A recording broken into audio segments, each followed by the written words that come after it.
Hi, നമസ്തേ. കണിച്ചുളങ്ങര അമ്മയുടെ കഥകൾ എത്ര വർണ്ണിച്ചാലും മതിവരില്ല. നമ്മളിന്ന് മൂന്നാം ഭാഗത്തിലൂടെ പരിചയപ്പെടുത്തുന്നത് കണിച്ചുളങ്ങര ദേവി ക്ഷേത്രപ്രതിഷ്ഠയും കുമ്മൃത്തിശ്ശേരി കുടുംബം ദേവീ പൂജകരായ കഥയാണ്. ബ്രാഹ്മണ കുടുംബത്താൽ തങ്ങൾക്ക് ലഭിച്ച ദേവീ ചൈതന്യത്തെ വിളക്ക് വെപ്പും പ്രാർത്ഥനകളുമായി തങ്ങളുടെ പരദേവതയായി തന്നെ ഈ കുടുംബം ആചരിച്ചു പോന്നു. ദേവീ ചൈതന്യം നാൾക്കുനാൾ ഉയർന്നു വന്നു.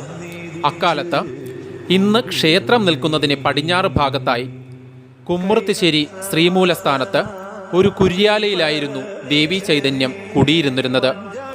ദേവീ ചൈതന്യം നാൾക്കുനാൾ ഉയർന്നു വന്നു. കുടുംബകാരണവരായ ആദിക്കുട്ടി ഇന്ന് ക്ഷേത്രം നിൽക്കുന്നിടത്ത് ദേവിക്കായി ഒരു പുതിയ ക്ഷേത്രം പണിതു. സ്ഥലത്തെ പ്രമാണിമാരെ കൂട്ടി ശിവഗിരി ദർശിച്ച് ദേവീ പ്രതിഷ്ഠയ്ക്കായി ശ്രീനാരായണ ഗുരുദേവനെ ക്ഷണിച്ചു.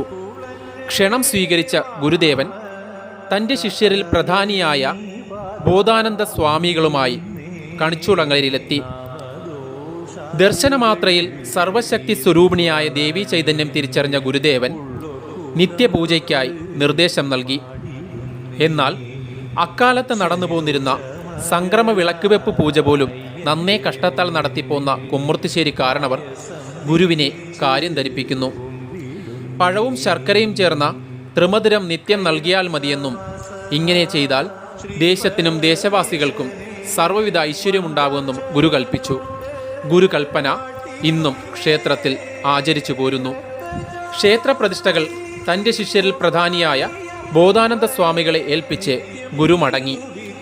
ഗുരുകൽപ്പന സ്വീകരിച്ച തന്ത്രവിദ്യകളിൽ അതിനിപുണനായ ബോധാനന്ദ സ്വാമികൾ ക്ഷേത്രപ്രതിഷ്ഠ നടത്തുന്നതിനായി ദൈവഹിതം അറിയുവാൻ ദൈവചിന്തകന്മാരെ വരുത്തി.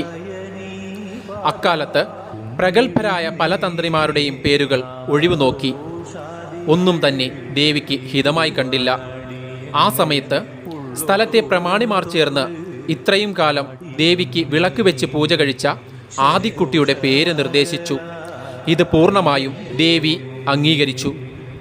എന്നാൽ തന്ത്രവിദ്യകൾ അഭ്യസിച്ചിട്ടില്ലാതിരുന്ന കുമ്മൃത്തിശ്ശേരി കാരണവരെ കൊണ്ട് തന്ത്രവിദ്യകളിൽ അതിശ്രേഷ്ഠനായ ബോധാനന്ദ സ്വാമികൾ ഗുരു നിർദ്ദേശത്താൽ പ്രതിഷ്ഠ കഴിപ്പിച്ചു.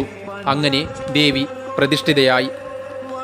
എന്നാൽ ക്ഷേത്രത്തിൽ നിത്യപൂജകൾ നടത്തിപ്പോരുന്നതിനായി കുടുംബത്തിൽ ഒരാളെ ബോധാനന്ദ സ്വാമികൾ ശിവഗിരി മഠത്തിലെത്തിച്ച് തന്ത്രകർമാദികൾ പഠിപ്പിച്ചു.